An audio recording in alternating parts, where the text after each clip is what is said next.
우리가 시간이라는 단어를 사용하는데 헬라어에서는 이 시간을 두 가지로 표현합니다. 크노시스, 우리가 흘러가는 이 시간, 일반적인 시간. 또 하나는 카이로스라고 얘기합니다. 때, 어떤 특별한 때. 만약에 어떤 분이 오늘 생일이면 오늘 특별한 날, 크노시스라기보다는 카이로스. 근데 이 카이로스라는 것은 때이기도 하지만 기회라는 단어로도 많이 사용됩니다. 그래서 헬라 문화에서는 이 카이로스라는 이 시간대 기회를 신으로, 카이로스 신으로 그렇게 형상화를 합니다. 그래서 알렉산더 대왕이 애지중지 여기는 예술가가 카이로스라는 신을 형상화했습니다. 그림을 보면 사진으로 찍혀 있는데 저런 그림으로, 저런 조각물로 카이로스, 원본은 없어졌습니다만 후대들이 이야기를 듣고 만든 겁니다. 여러분도 많이 봤을 거예요. 카이로스, 까치발로 서 있고 등에 날개가 달려 있고 발목에도 날개가 달려 있습니다. 예고 없이 갑자기 카이로스 기회가 찾아오고, 찾아온 카이로스는 순식간에 날아가 버린다. 까치발로 서 있다가 홀라당 날아가요. 잘 표현은 되어 있지 않지만 자세히 보면 머리도, 앞머리는 곱슬머리로 무성하게 나 있습니다. 근데 뒤에는 대머리예요. 기회가 앞으로 이렇게 다가올 때, 카이로스라는 신이 다가올 때 앞에서는 머리를 확 잡을 수 있지만 카이로스가 지나가고 난 다음에 뒤를 딱 잡으려고 하니까 대머리예요. 그 머리카락이 없으니까 못 잡는다. 그리고 자세히 보면 저울과 그 저울을 들고 있는 칼이에요. 칼. 둥그랗게 보이지만 저울은 이게 옳은 기회인가 그걸 잘 판단하라는 거예요. 옳은지 그른지를 모르고 아무렇게나 기회라고 생각해서는 안 되는 거죠. 옳다고 생각하는 판단, 저울을 들고 옳다고 생각하면 칼같이 결단을 하고 나아가라. 그래서 카이로스라는 신을 저렇게 표현을 했습니다. 한국 사람들이 이야기하는 거 있잖아요. 인생을 살다 보면 몇 번의 기회는 우리에게 주어진다. 통상 3번 좋은 기회가 온다. 그래서 어떤 사람은 그 기회를 참 잘 잡았는데 어떤 사람은 그 아까운 기회를 놓쳐서 저렇게 되었다. 좋은 기회가 우리 앞에 다가섰을 때 그 기회를 확 잡으면 인생의 득이 되고 성공이 되지만 아깝게 기회를 놓쳐서 땅을 두드리고 힘들어하고 낙심하는 그런 경우를 많이 보게 됩니다. 시카고에 어떤 부자가 아들이 있었는데 오래전 이야기라 소아마비. 이 소아마비가 못 고치는 병도 있지만 그 당시에는 고칠 수 있는 소아마비인 것 같아요. 그래서 오스트리아에 있는 이 로렌스라는 유명한 박사님을 모셔다가 치료를 하는 겁니다. 근데 로렌스 박사가 부잣집 아들의 그 병을 고쳤어요. 그게 지역신문에 보도가 되는 거예요. 근데 그 동네에 똑같은 병을 갖고 있는 이 아들을 가진 가정이 있었습니다. 우리 집에도 로렌스 박사가 와서 병을 고쳐주면 참 좋겠다. 그런데 돈이 없어요. 부모님 마음이 무너지는 거잖아요. 어떤 집은 돈이 많아서 좋은 의사 모셔다가 고칠 수 있었는데 로렌스 박사를 만나고 싶은데 만날 수 없는 이 안타까움. 그러다 어느 날 비가 엄청 내리는 날이었나 봐요. 갑자기 소나기가 내리는 날. 어떤 한 분이 산책을 하다가 그 집에 문을 두드리는 겁니다. 갑자기 비가 오는 바람에 피할 곳을 찾느라고 잠깐 쉬려고 문을 똑똑 두드리는데요. 그 소아마비 아들 갖고 있는 가난한 집의 어머니가 그날따라 마음이 안 좋아서 문을 두드리는 그 사람을 맹대하고 우리 집에 들어올 수 없습니다. 근데 여러분, 그분이 누구겠어요? 소아마비를 고친 로렌스 박사님이었다는 걸 나중에 알았지만 엎질러짐을 어쩔 수가 없는 거예요. 여러분, 성경에는 주어진 기회를 잘 잡으라 그렇게 말씀하고 있습니다. 에베소 5장 16절 세월을 아끼라 때가 악하니라 라는 말씀이 있어요. 그런데 공동 번역에 쉬운 성경은 이런 표현이 더 첨가가 됩니다. 이 시대는 악합니다. 그러니 여러분에게 주어진 기회를 잘 살리십시오. 때가 악하니 가능하면 선한 일을 할 수 있는 기회를 잘 붙드시기 바랍니다. 아멘. 세상이 때가 악하지만 좋은 기회가 있다는 거야. 성경은 지금이 은혜 받을 때요, 지금이 구원 받을 때다. 왜냐하면 하나님이 지금 은혜를 주시고 여러분의 문제를 구원해 주시기 위해서. 그러니까 하나님이 주신 기회를 잘 붙잡는 것, 이게 지혜로운 성도라는 것입니다. 오늘 본문에 보면 벨릭스 총독이 나옵니다. 기회를 놓친 사람. 사도 바울이 목숨을 걸고 예루살렘에 가요. 사람들이 가지 말라고 그렇게 했는데도 나는 예루살렘에 올라가야 되리라 예루살렘에 갔더니요, 사도 바울이 3차에 걸쳐서 세계를 다니며 전도할 때에 율법을 좀 무시하는 그런 메시지를 전했거든요. 율법보다 예수님이 우리를 은혜 가운데 품어주셨다. 할례 안 받아도 된다. 뭐 이런 논란이 있어서. 근데 할례를 꼭 받아야 된다는 유대인들은 화가 난 거예요. 아, 사도 바울이 율법을 안 지키는구나. 그게 죽이려고 하는 거예요. 근데 하나님이 그를 지켜주는 겁니다. 금식까지 하면서 40명이나 사도 바울을 죽이려고 하고 뭐 이런 일들이 성경에 나오는데요. 근데 하나님께서 사도 바울을 지켜주시고 예루살렘에 있는 바울을 가이사라로 옮기게 해요.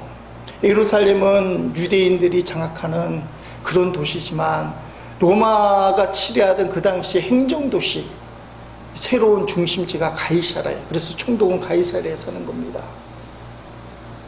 예루살렘에 머물 때 유대인들이 난리를 피우면서 바울을 죽이려고 하니까 천부장이 깜짝 놀랐어요. 너희가 왜 이 사람을 죽이려고 하느냐 막 뭐라 그러잖아요. 근데 바울이 로마 사람인 것을 밝히는 바람에, 여러분, 유대인들이 얼마나 사도 바울을 협박했으면 군대가 470명이 동원이 되는 겁니다. 한밤중에. 내일이면 사도 바울을 죽이려고 하니까 천부장이요, 보병 200명, 기병 70명, 창병 200명. 사도행전 23절에 나와요. 470명을 동원해서 바울을 다 지키고 예루살렘에서부터 벨릭스 총독이 있는 가이사라로 옮기게 되는 거예요. 거기서 1차 재판이 벌어지는 겁니다. 공식 재판. 바울이 로마 사람이니까.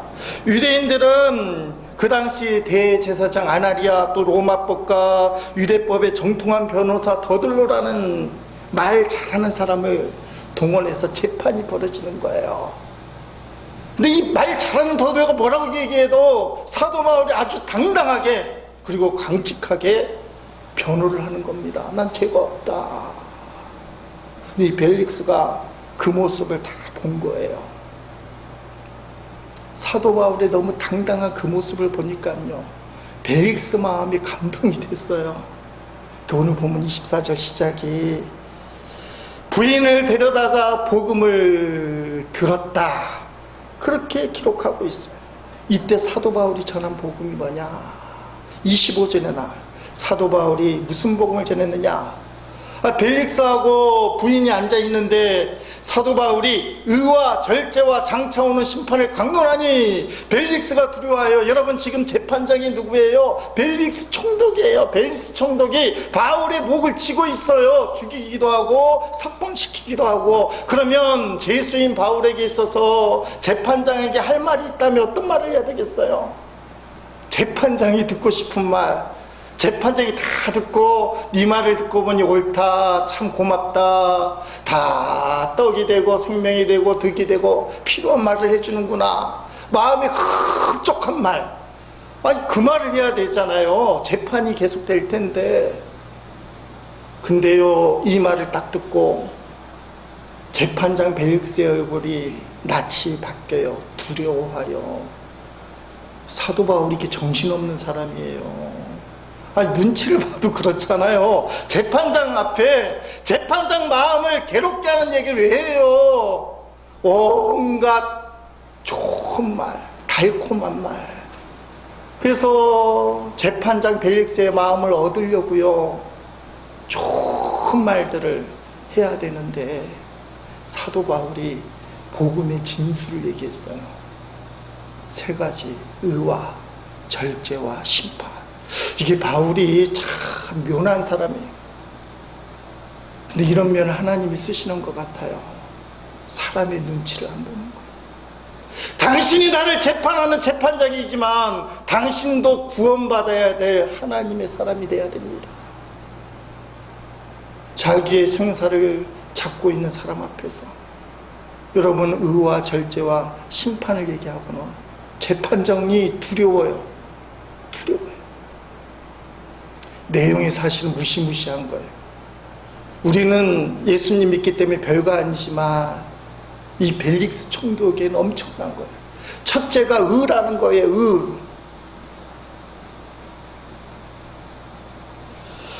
여러분, 인간은 어떻게 태어났느냐? 유교에서는 두 학자가 싸워요. 소위 말하는 성선설, 성악설, 맹자하고 순자가 싸웁니다. 여자 이름 아니에요. 맹자, 순자. 맹자는 인간이 비교적 괜찮기 때문에 그냥 좋게만 타이르고 환경을 만들어주면 인간은 괜찮은 사람이 된다, 저절로. 이게 성선설이에요. 근데 순자는 인간은 태어날 때부터 악하기 때문에 그냥 놔두면 못된 짓만 한다. 그래서 인간은 교육을 하고 훈계를 해야 된다. 그래서 훈련을 시켜서 올바른 사람으로 만들어 가야 된다. 그래서 유교 자체에서는 이거 갖고 싸워요. 지금도 성선설이 맞다, 성악설이 맞다. 기독교 입장은 뭐냐? 아담 이후로 인간은 태어날 때부터 죄인이다. 여러분, 사과나무가 있어요. 사과나무라고 이름을 딱 붙인 것은 그 나무에서 사과가 열리기 때문에 사과나무예요. 그런데 가만히 보면 사과나무는 현상이지 본질은 아니에요. 좀 어려운 말이긴 하지만 사과나무가 없을 때 그 나무는 여전히 사과나무예요. 사과나무에 사과가 없어요. 사과가 없기 때문에 이 나무를 앞으로 배나무로 부르자. 그러면 누가 배나무로 부르게? 야, 그건 사과나무야. 눈에 지금 사과나무, 사과 열매는 없지만 그 나무에서 사과가 맺어. 배는 안 맺어. 배는 배나무에서 맺는 거야. 사과 열매가 없지만 사과나무이기 때문에 사과가 맺는 거야. 그러니까 본질은 사과나무라는 거예요. 근데 사과나무라는 본질에서 사과 열매가 맺히니까 우리는 거꾸로 사과 열매를 보면서 사과나무라고 이름을 졌지만 사실은 사과나무이기 때문에 사과 열매가 맺는 거예요. 사과 열매가 없어도 그 나무는 사과나무인 거예요.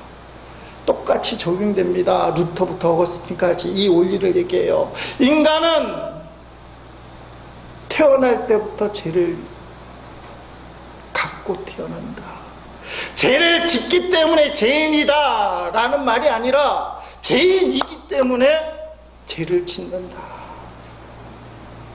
그러니까 예수 안 믿는 사람들이 이해를 못하는 게, 나 죄 지은 거 없는데, 난 법 없이도 사는데, 나는 양심을 따라 참 착하게 사는데 왜 내가 죄인이냐?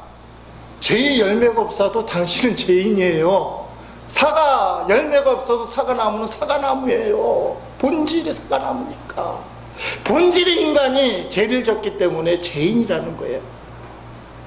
로마서 3장 10절 12절에 이런 말씀을 합니다. 기록된 바 의인은 없나니 하나도 없다. 깨닫는 자도 없고 하나님을 찾는 자도 없고 다 치우쳐 무익하게 되고 선을 행하는 자는 없네. 하나도 없도다. 아멘. 이 세상에 양심대로 살고 죄 안 짓는 선한 사람은 실제로 없다는 거예요. 아무도 없다. 그냥 놔두면 다 자기 욕심대로 살지. 자기 하고 싶은 대로 살지. 여러분, 이것이 누구를 향한 말입니까? 저와 여러분을 향한 성경의 메시지예요. 온 인류를 향한 성경의 판결물이에요. 너는 죄인이다. 사람은 죄인이다. 이게 신앙의 시작이에요. 오늘도 우리가 주님 앞에 설 때 저를 불쌍히 여겨주옵소서. 이게 은혜를 갈구하는 첫걸음이에요. 이게 안 되면요, 오늘 예배당에 나오면서 감사합니다 라고 고백하는데 교만이 들어와요.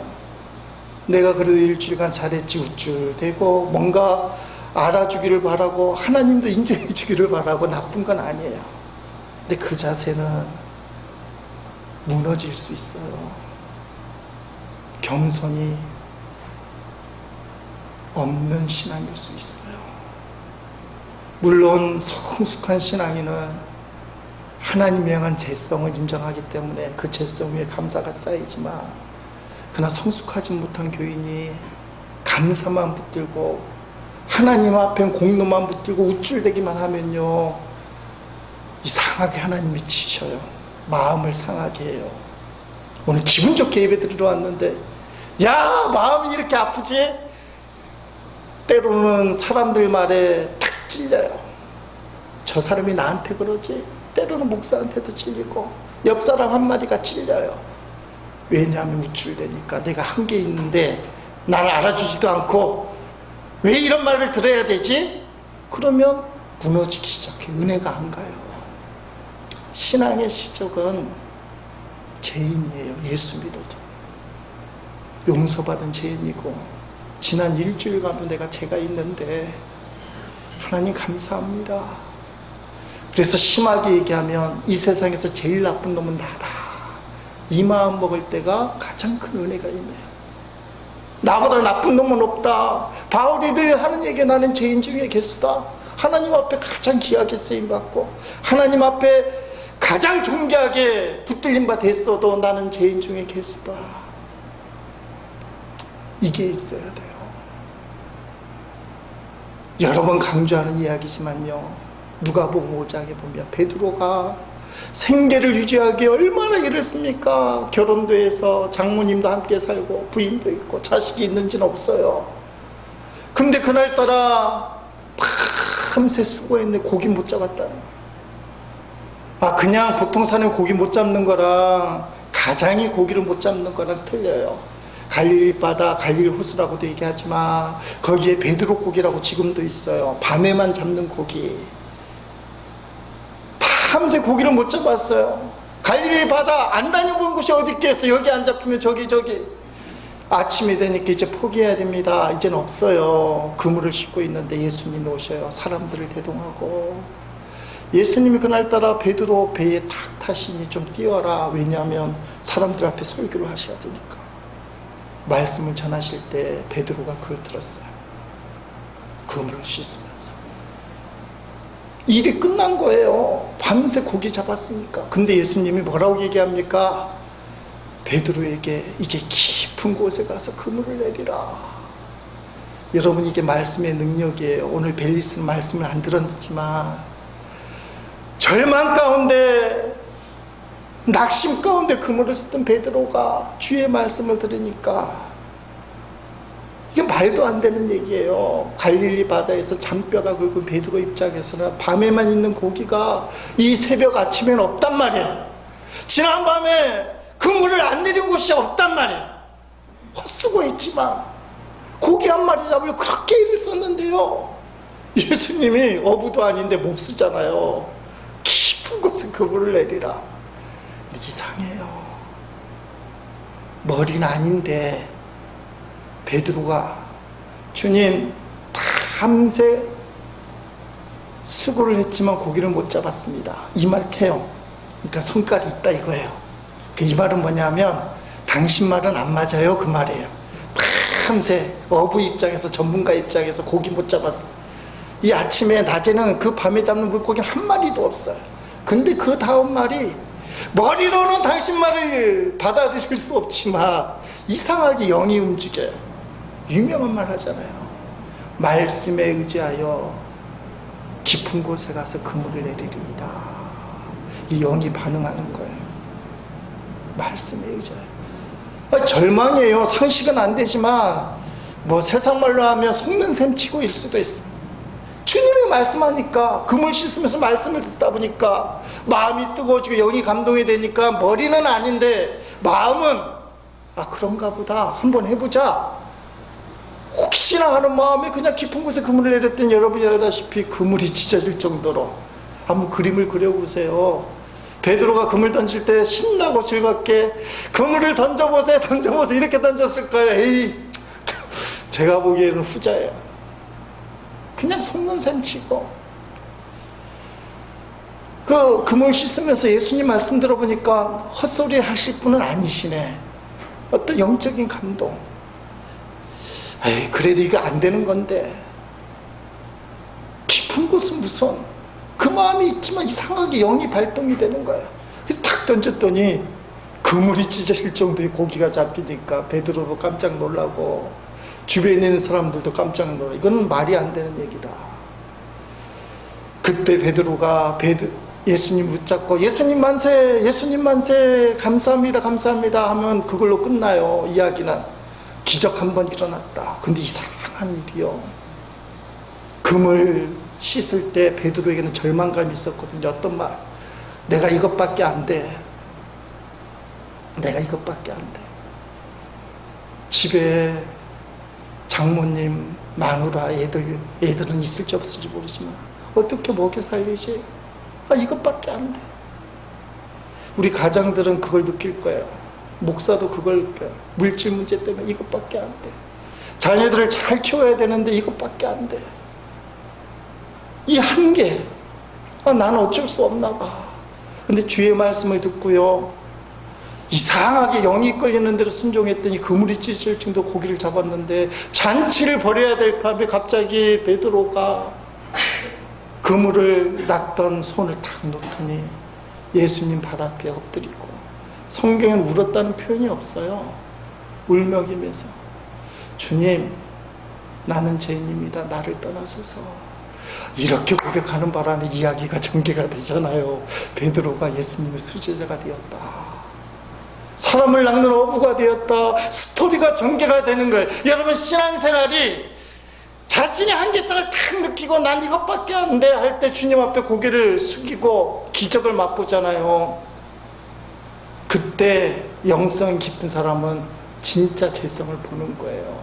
영성 깊지 않으면 하나님 감사합니다, 땡큐, 근데 그걸로 마무리되지 마. 영성 깊은 사람은 그 잔치 같은 상황 속에서 찬물을 끼얹는 소리가, 이렇게 기분이 좋은데 갑자기 베드로가 주인공이잖아. 사실은 자기 배에서 그물이 좀 잡았어. 근데 찬물 던지는 이야기, 난 죄인입니다, 울면서.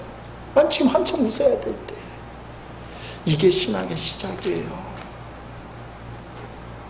나는 부족하다, 난 어쩔 수 없다. 이게 하나님 역사예요. 근데 그때 뭘 보느냐?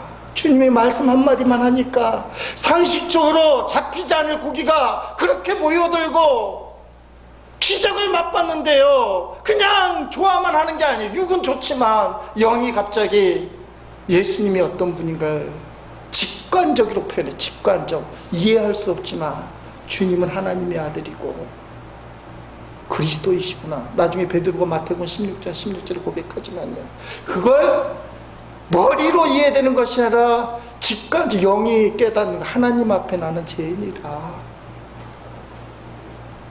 이게 핵심이에요. 이게 신앙의 시작이에요. 사랑하는 성도 여러분, 십자가가 왜 필요합니까? 나는 죄인이다.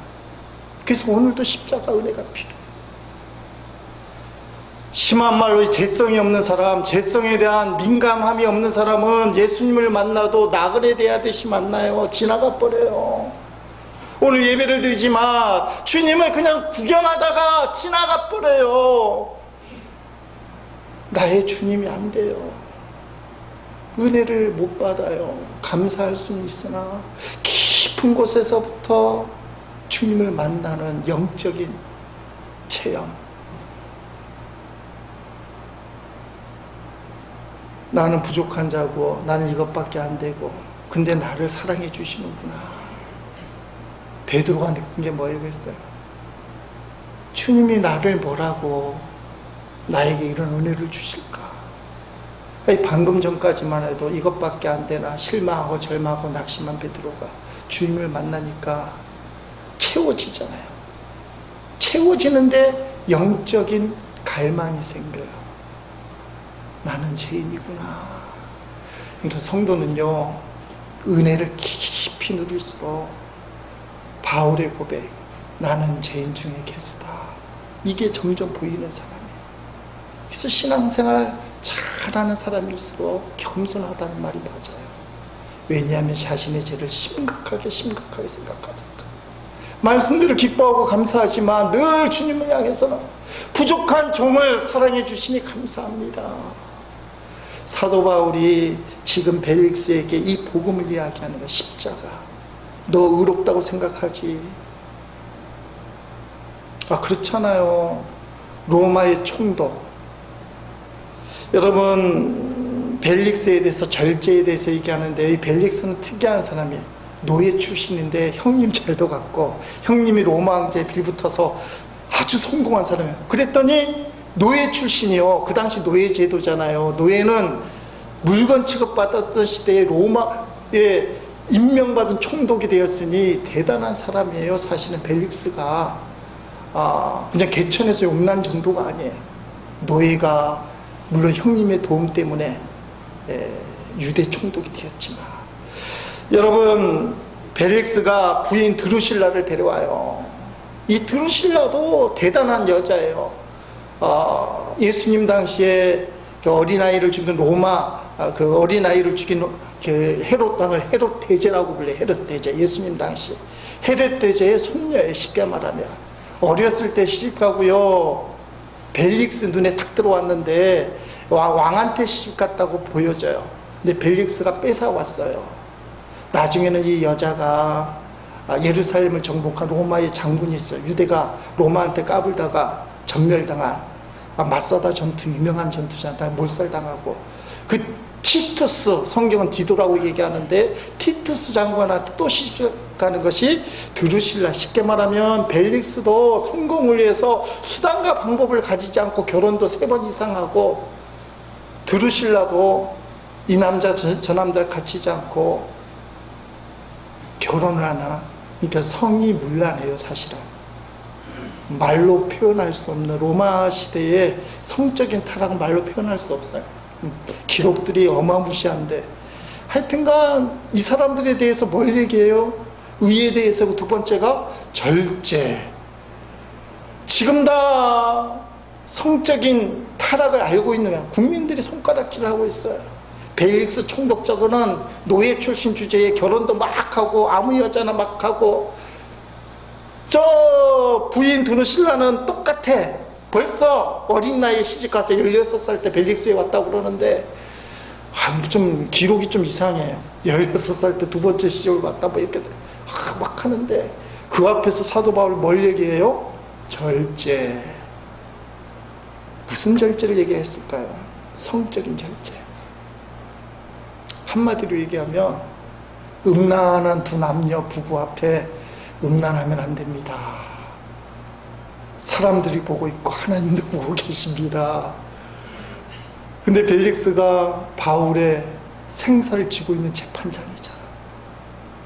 이 절제를 설교한다는 게 보통 용기가 아니에요. 성경의 세례요한이 이거 하다가 결국은 목 자르잖아요. 그 당시 상황이 그래요. 여러분, 성경에 보니까 절제를 못한 사람 중에 뭐 구약에서 대표로 하면 다윗이잖아요. 사무엘하 11장에 보니까 친애하고 신이 많은 우리야 장군의 부인 밧세바 목욕하는 걸 보고 간음을 하고 임신을 했다고 하니까 덮어씌우기 위해서 전쟁터에 있는 우리아를 불러다가 밧세바하고 잠을 재우게 하는데, 우직한 우리아는 지금 군인들이 전쟁터에서 목숨 걸고 전쟁하고 있는데 나 혼자 집사람하고 잠자면서 그렇게 살 수 없습니다. 편안할 수 없습니다. 안 자는 거예요. 그래야 간음하고 임신한 걸 덮을 수 있는데요. 이 못된 다윗이 한 번 못된 짓을 하니까 눈이 멀었는지 청부 살해하잖아요. 총대장 요압 장군에게 우리아를 전쟁터 제일 앞에 성벽 가까이 갖다 놔서 싸우게 하라. 그러면 성벽에서 화살 쏘아서 죽을 테니까 청부살해요. 그 요압 장군에게 너에게 책임을 묻지 않겠다. 시키는 대로 해라. 아니 너 뻔히 우리아를 성벽 밑에 놓으면 화살 맞아 죽을 줄 아는데 왜 보냈느냐? 그렇게 하면 안 되는 거거든요. 근데 다윗이 지시를 그렇게 내려요. 묻지 않을 테니까 그렇게 해라. 그리고 그렇게 죽여요. 그리고는 밧세바하고 결혼해요. 절제하지 못한 모습. 그리고 그 다윗의 집안은 그것 때문에 콩가루가 되고요. 성적인 문제가 자녀들 사이에 엄청나게 나오죠. 요한일서 2장 16절에 보니까 세 가지, 이건 세상 거라 그래요. 이는 세상에 있는 모든 것이 육신의 정욕, 안목의 정욕. 육신의 정욕은 내 욕심, 성욕, 물질욕. 안목의 정욕은 눈에 보이는 거, 이생의 자랑, 사람들에게 자랑하고 싶은 거. 이건 아버지께서 온 것이 아니고 세상이 누구예요? 마귀, 세상 거다. 교회 오면서도요, 이 신령한 공동체 안에서도 육신의 정욕을 자랑하고요, 안목의 정욕을 자랑하고 이생의 자랑을 자랑하는 거는 세상 자랑하는 거예요. 사도 바울이 벨릭스 앞에서 절제, 벨릭스 얼굴이 낯이 변할 수밖에 없는 거예요. 두려워서. 이게 보통 사람이 아니고 두려움이 사로잡혀. 근데 세 번째 가니까 더 심한 말 이야기하는데, 심판 다가온다. 심판 너 계속 총독할 줄 아느냐. 27절에도 나오지만 그리고 쫓겨나잖아요. 벨릭스가 너 계속 권력 잡고 할 줄 아느냐. 심판 날이 온다. 의도 대단하고요. 이렇게 타락한 부부 앞에 절제를 얘기하는 것도 대단한데, 다가올 심판은 너 오래 갈 것 같으냐. 이게 보통은 아니에요. 우리가 잘 아는 스티브 잡스, 애플 창시하고 운영하고 지금은 돌아가셨잖아요. 이 사람이 17살 때 한 번 읽은 경구가 그의 인생을 좌지우지. 그때 어떤 걸 읽었느냐. 하루를 인생의 마지막 날처럼 산다면 언젠가는 바른 길로 갈 것이다. 하루를 인생의 마지막처럼. 그래서 거울을 보면서 매일 아침마다 오늘 네가 할 일이 오늘 죽는 다음에 필요한 일이냐 이걸 물었다고 그러잖아요. 오늘 이거 해야 되는데 근데 이 일이 오늘 죽는다면 너에게 필요한 일이냐. 그때 거울을 보면서 필요하지 않다고 생각하면 그 일을 하지 않는 거예요. 오늘 죽어도 필요한 일을 하자. 스티브 잡스가 옷 갈아입는 것도, 옷을 선택하는 것도 귀찮아서 다 똑같은 옷만 입잖아요. 페이스북 창시자도 옷 선택하는 거 헷갈리니까 똑같은 옷 입자. 집중하는 사람이에요. 무슨 말을 하느냐. 인생의 중요한 순간마다 곧 죽일지도 모른다는 사실을 명심하는 것이 세상에서 가장 중요한 열쇠라는 것을 알았다. 그래서 선곡했다는 거예요. 이 말 듣고는 감동이 돼요. 여러분도 감동이 되기를 바랍니다. 하루하루를 죽는 것으로 생각하고 죽을 힘을 다해서 사는 거예요. 오늘 죽어도 의미가 없는 일을 하지 않겠다. 그러니까 오늘 죽어도 할 수 있는 일에 열정을 쏟아붓는 거예요. 근데 갑자기 스티브 잡스가 불쌍하게 보이는 마음이 드는 거예요. 왜 그런 줄 아세요? 저는 그 말이 너무 좋았는데 갑자기 이런 생각을 해보는 거예요. 스티브 잡스가 하루하루를 목숨 걸고 마치 오늘 죽는 것처럼 살았는데 그 마지막 다음은 어떻게 됐을까? 그 마지막 오늘 하루를 목숨을 걸고 정말 전투하듯이 최선을 다해서 살았는데 죽은 다음에 어떻게 됐을까? 그가 영원한 지옥에 갔다면 오늘 하루를 생명을 걸고 살았다는 게 무슨 의미가 있을까? 스티브 잡스를 보면서 야 정말 열정적으로 산 사람이다. 인생을 의미있게 산 사람이다. 많은 업적을 거둔 사람이다. 세상을 변화시키는 사람이다. 놀라운 사람이다. 지금도 스티브 잡스의 자서전 이만큼 두꺼운 게 팔리잖아요. 근데 그 사람이 마지막 다음에 어떻게 됐을까? 성경에 보니까 부자와 나사로 중에 부자로 떵떵거리는 사람이 지옥에 떨어졌더니 처량하게 아브라함의 품에 있는 나사로를 향해서 애걸복걸 사정하잖아요. 이 땅에 남아있는 나의 형제들은 지옥에 오지 않게 해주세요. 스티브 잡스가 그렇게 잘 살았는데도요, 만약에 지옥에 떨어져서 뭐라고 얘기하겠어요? 나처럼 살지 마라, 나처럼 살지 마라. 차라리 마지막 다음에 천국에 가라. 가만 생각하니까 스티브 잡스를 존경하고 스티브 잡스를 위대하다고 생각하지만 예수 믿는 사람들이 더 위대한 사람들이에요. 비록 우리는 하루하루 목숨 걸고 살지 못할지는 모르지만 마지막 다음에 천국 가는 사람, 갈 곳이 있잖아요. 갈 곳. 비록 스티브 잡스 같이 산다 할지라도 갈 곳이 없는 인생은 불쌍한 인생. 근데 우리는 갈 곳이 있다. 여러분, 예수 믿으면 의의 심판으로 상을 받지만 예수를 안 믿으면 불의의 심판으로 벌을 받는 게 성경의 가르침이에요. 그 세상 사람은 이해할 수 없는 거예요. 앞에 말한 의와 연관이 돼 있는 거예요. 난 죄도 안 졌는데 왜 내가 지옥에 가야 돼? 왜 내가 벌을 받는지 그는 이해할 수 없어요. 근데 우리가 알고 있는 성경의 가르침은 그걸 가르쳐요. 의인은 아무도 없다.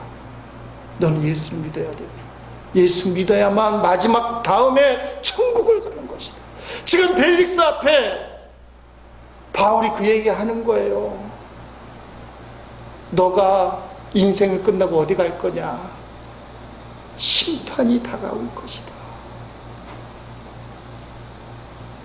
심판을 아무리 얘기해도 우리는 오늘을 사는 게 너무 집착을 하다 보니까 이게 마음에 안 닿아요. 키엘케고리 한 유명한 말이 있어요. 사람들이 꽉 찬 극장에 밖에서 불이 나서 번진다는 이야기가 들려오는 거예요. 그래서 극장 관계 이 담당자, 극장을 책임지는 사람이 어떻게 할까? 연극하는 사람도 의논하는데 한 사람이 갑자기 누군가 불이야.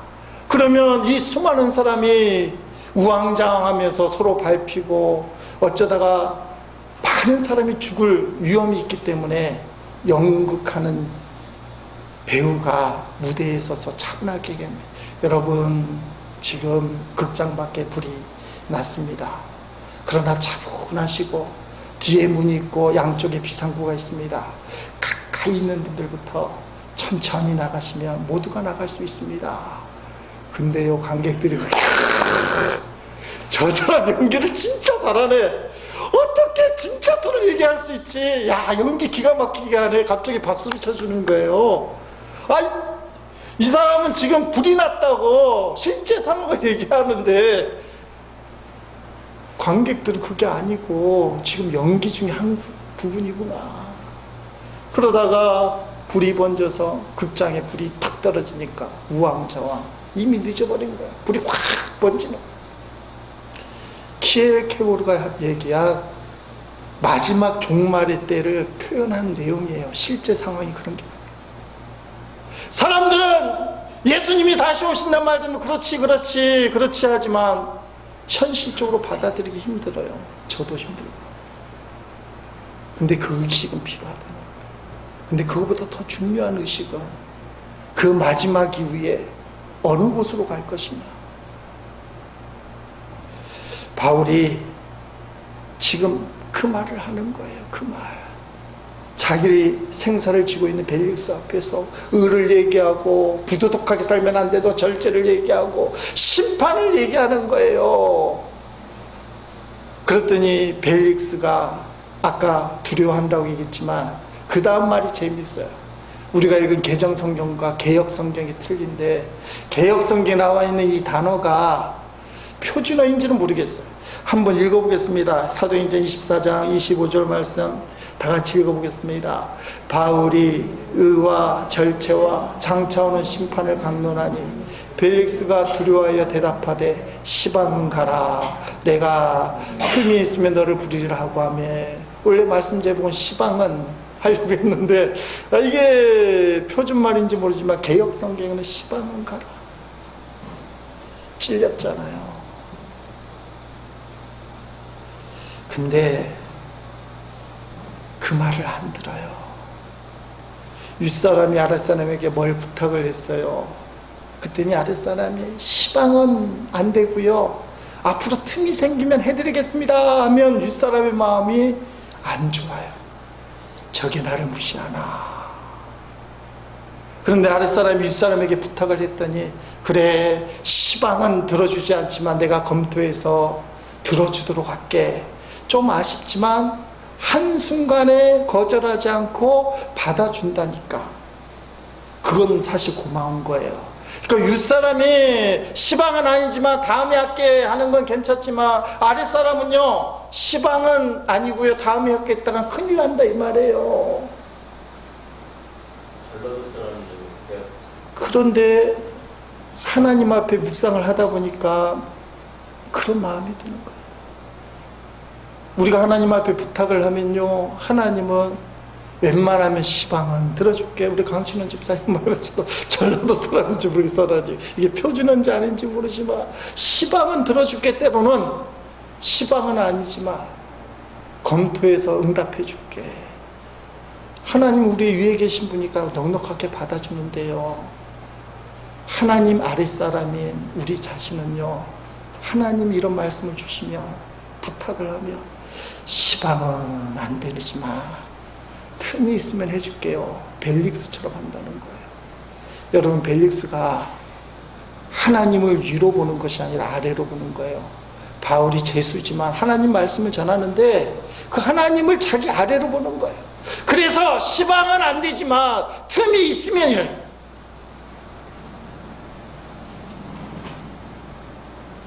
실제로 제 경험상 찔리는 게요, 기도하다가 성경 보다가 예배하다가 생활하다가 성령께서 감동을 주셔서 이거 해라, 저거 해라, 그러면 아멘 하겠습니다. 근데 그 다음 말이 시방은 힘들어서 다음에 틈이 있으면 하겠습니다. 그런데 이 말이 뭐예요? 하나님을 아래로 보는 거예요. 사실은 예수님을 주님이라고 고백하는데요, 말만 주님이라고 얘기하고 일이 탁 생기니까 부탁을 하니까 시방은 안 돼요. 틈이 생기면.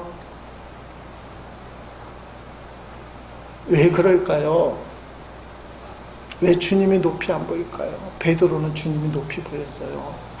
이성은 안 된다고 생각했지만 영이 감동이 돼서 순종을 하고 기적을 체험하고 축복의 문이 열린 걸 체험했어요. 왜 우리는 그게 안 될까요? 벨릭스에게 원인을 찾아보면요, 26절 27절에 동시에 또 바울에게서 돈을 받을까 바라는 거로 더 자주 불러같이 이야기하더라. 2년 동안 이태가 지난 후 보르기오 베스도가, 이게 벨릭스 다음에 로마 총독이 베스도가 벨릭스의 소임을 이어받으므로 벨릭스가 유대인의 마음을 얻고자 하여 바울을 구라해 두니라. 두 가지. 돈. 사도 바울이 예루살렘에 올 때 예루살렘에 가뭄으로 큰 어려움을 당하니까 바울이 세운 교회에서 돈을 각주했거든. 구제연금. 그 많은 돈을 갖고 가져왔다는 소문이. 그리고 사도 바울이 그런 고백을 해요. 17절 말씀에 돈을 가져왔다. 벨릭스가 이걸 기가 막히게, 돈을 아는 사람은 돈을 기가 막히게 알잖아요. 그 복음을 듣겠다고 바울을 계속 불렸는데 목적이 뭐예요? 제사에는 관심이 없고 뭐에만 관심이 있다? 제밥에만. 여기 앉아있는 분들은 예배에 관심 있기를 축복합니다. 벨릭스는 복음을 들었어요. 돈이 먼저예요. 두 번째는 유대인들이 실권을 잡고 있으니까 나중에 유대인들 때문에 쫓겨나요. 그러니까 유대인들의 마음을 사야 돼. 그래서 마음을 얻으려고 분명히 죄가 없는 사도 바울을 2년 동안이나 감옥에 가둔 거예요. 우리가 주님을 높이 두지 않고 아래에 두는 이유가 뭐냐? 시방은 안 됩니다. 나중에 틈이, 무슨 개뿔 나중에 언제 해요? 안 할 확률이 더 많죠. 따라합시다. 지금 하겠습니다. 시방하겠습니다. 개역 성경에 나와 있는 게 시방하겠습니다. 이게 주님을 주님으로 인정하는 거예요. 베드로가 그렇게 했다니. 전문가 갈릴리 바다에서 잔뼈가 굵은 이곳은 내 나발이다, 내 분야다. 목수 예수님이 뭘 알아? 근데 영이 순종을 해요. 말씀을 듣다 보니까. 근데 벨릭스는 돈하고 사람이 눈이 꽉 막힌 거예요. 좀 심하게 얘기하면 돈하고 사람이 꽉 막혀서 신앙생활 못할 때가 많잖아요. 그 신앙이 벨릭스의 표현을 하면 시방은 안 됩니다. 언젠가 제가 하겠지만 시방은 안 됩니다. 이럴 때 주님을 주님으로 보는 게 아니에요, 사실은. 사랑하는 성도 여러분, 우리는 벨릭스와 달라요. 예수님을 구주로 영접한 하나님의 자녀, 지금 죽어도 천국 간다고 고백하고 말씀을 들어서 감사합니다 하는 성도, 주님이 나보다 높은 분이죠, 오늘도 주님을 찬양한다고 얘기하는 사람들, 그러면 하지 말아야 되고, 할 수만 있으면 이렇게 표현하지 말아야 되고, 시방은 안 됩니다, 다음은 하겠습니다, 틈이 생기면 하겠습니다, 이건 안 된다는 거예요. 이건 저도 회개해야 됩니다. 시방은 안 됩니다. 베드로는 말씀에 의지했어요. 머리는 안 되지만 영이 이상하게 순종했어요. 깊은 곳에 그물을 내렸더니 기적과 축복의 문이 열렸어요. 그때 자신의 영적 진실을 봤어요. 나는 죄인이구나. 그리고 진짜 축복의 삶, 주님 따라가는 삶. 사랑하는 성도 여러분, 오늘 우리가 주님 말씀에 순종하기를 원합니다. 벨릭스가 되지 말고 베드로처럼 시방하겠습니다. 밤새 고기를 못 잡았지만 주님 말씀이시면 말씀에 의지하여 시방하겠습니다. 그러면 축복의 문이 놀랍게 열릴 줄로 믿습니다.